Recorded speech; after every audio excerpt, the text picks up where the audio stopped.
Hello friends, आपका बहुत बहुत स्वागत करती हूँ आपके अपने channel legal help in Hindi में। फ्रेंड्स, जैसा कि आप सभी जानते हैं, मैं आपके लिए सुप्रीम कोर्ट और हाई कोर्ट के लेटेस्ट जजमेंट लेकर आती हूँ। आज जो मैं आपके लिए जजमेंट लेकर आई हूँ वो सुप्रीम कोर्ट ने दिया है, जिसमें उन्होंने ये कहा है कि किराएदार को किराया नियंत्रण कानून का पालन करके ही घर से निकाला जा सकता है। यानी कि रेंट कंट्रोल लॉ का प्रोसीजर फॉलो करके ही आप अपने किराएदार को घर से निकाल सकते हैं। तो चलिए जानते हैं क्या है ये जजमेंट।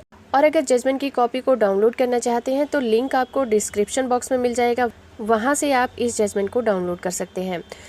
सुप्रीम कोर्ट ने अपने इस फैसले में कहा है कि किराएदार को जो दी गई प्रॉपर्टी है उसको अपने कब्जे में लेने के लिए किराया नियंत्रण कानून का पालन करके ही उसे वापस ले सकते हैं। किराएदार से प्रॉपर्टी खाली करने के लिए जो प्रतिबंध लगाए गए हैं वो किराएदारों के हित के लिए लगाए गए हैं। अगर हम इस केस की हिस्ट्री पर नज़र डालें तो इस केस में शिवदेव कौर ने अपनी एक प्रॉपर्टी चंद्र प्रकाश सोनी को किराए पर दी है, क्योंकि ये प्रॉपर्टी उसे रियासत में मिली थी और उसे ये अधिकार था कि वो इस प्रॉपर्टी को किराए पर दे सके और उसका किराया भी वसूल कर सके। कौर की मौत के बाद उसके वारिस इस संपत्ति के मालिक बन गए। इन सभी ने किराएदार के खिलाफ केस दायर कर दिया कि वो संपत्ति पर कब्जा किए हुए हैं। उनका कहना था कि कौर की मौत के बाद किराएदार अनाधिकृत तौर पर घुसने वाला बन गया है। इस केस में निचली अदालत ने अपना निर्णय दे दिया। दूसरी अपील में हाई कोर्ट ने केस को खारिज भी कर दिया। उसके बाद हाई कोर्ट के आदेश के खिलाफ सुप्रीम कोर्ट में याचिका दायर की गई। याचिका की सुनवाई करते हुए जस्टिस DY चंद्रचूड़ और जस्टिस हेमंत गुप्ता की पीठ ने कहा कि सोनी के पक्ष में किराएदारी बनाई गई थी, क्योंकि लीगल किराएदार की जगह ले चुका है। इस जगह पर अब कौर की मौत से भी कोई फर्क नहीं पड़ता। ऐसे में याचिकाकर्ता पहले प्रतिवादी को प्रॉपर्टी से बाहर करना चाहते हैं, तो इसके लिए उन्हें उन्हीं आधार और तथ्यों का सहारा लेना होगा जो कानून के तहत उनको मिले हुए हैं। धारा 13 के तहत वो प्रक्रिया बताई गई है जिसका पालन करते हुए किराएदार को बाहर निकाला जा सकता है। इसलिए किराया नियंत्रण मामले में जो भी तथ्य पेश किए जाएं, उसके आधार पर संतुष्ट होने के बाद ही किराएदार को प्रॉपर्टी छोड़ने का आदेश दिया जा सकता है। एक लीगल किराएदार को दिए गए संरक्षण पर कानून के तहत दी गई प्रक्रिया का पालन करते हुए ही उस पर काबू किया जा सकता है या फिर उसको ओवरकम किया जा सकता है।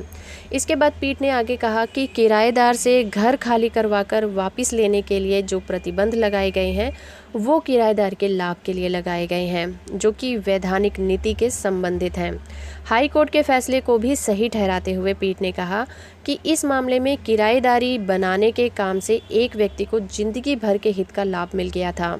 ये एक ऐसी घटना थी जिसके तहत किसी महिला ने अपने लिए इस प्रॉपर्टी से आय का जरिया बनाया था। ऐसे में किराया नियंत्रण कानून के तहत किराएदार को संपत्ति से बाहर निकालने से मिला संरक्षण कुछ विशेष परिस्थितियों या फिर उनके आधार को छोड़कर वैधानिक निर्देश का परिणाम बन चुके हैं। इसलिए किराएदार को उस प्रॉपर्टी में रहने का हक उसकी मालकिन के मरने के बाद भी मिल गया है। इस मामले में उस वैधानिक आदेश का भी हस्तक्षेप है जो कि किराएदार के लाभ के लिए दिया गया था। ऐसे में जब एक बार ये आदेश स्थापित हो जाता है तो फिर निचली अदालत के पास खुले तौर पर यह अधिकार नहीं रह जाता कि वो उस केस पर विचार करें जिसमें घर पर कब्जा लेने के लिए सिर्फ परिकल्पना के आधार पर यह कहा गया हो कि किराएदार जबरन घर में घुस गया है। तो फ्रेंड्स, ये था सुप्रीम कोर्ट का एक बहुत ही अहम फैसला जो कि उन केसों में बहुत ही काम आने वाला है जो कि किराएदार और मकान मालिक के डिस्प्यूट से रिलेटेड हैं। तो फ्रेंड्स, उम्मीद करती हूँ आपको ये वीडियो पसंद आया होगा। अगर आपको ये वीडियो अच्छा लगा है तो आप इसे लाइक करिए, शेयर करिए और अगर अभी तक आपने मेरे चैनल को सब्सक्राइब नहीं किया है तो सब्सक्राइब भी कर लीजिए। तो फ्रेंड्स, आज के लिए इतना ही। मिलते हैं अपनी नेक्स्ट वीडियो में। तब तक के लिए थैंक यू वेरी मच।